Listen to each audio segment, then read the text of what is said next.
може да има карта за неадекватните 8900 лева. Отваря Мелия. 3, 2... Между другото, ревърс пикачето също не е лош хит. 3,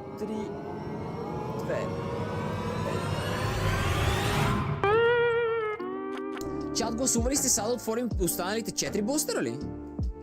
Казал съм, отворил съм. Айде. Първо ще отворим Temporal Forces, веднага след това ще отворим Podium Face, след това ще отворим Crown Zenith и накрая ще отворим Brilliant Stars. Така. Само хоби е. И 3, 2, 1, бам! Първи шанс за рядка карта. 3, 2, 1, бам! И последно 3, 2, 1, бам! Защо са толкова? Днеска буст! Братле, тук трябва да... Бате, Crown Zenith има толкова много хитове, че трябва да... Ние днес... Брат, това е Батиела. Колко бустера? 14 бустера. За 14 бустера съм фолдрил едно шайни и едно шайни за около 4-5 лева и един фул арт на Paladin Students. Бате, какво? Погледна, даже не мога познае енергията, бе, братаре, нещо хубаво, моля де! Последна карта, чат, хайпнете за някаква хубава последна карта, моля ви, бата, днеска не мога да отворя толкова бустери.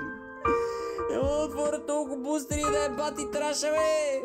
3, 2, 1...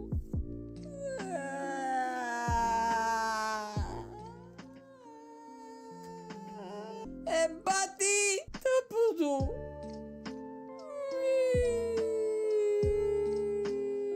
Пристрастен ли си към отваряне на белустери? Чери, не и след днес излекувах се.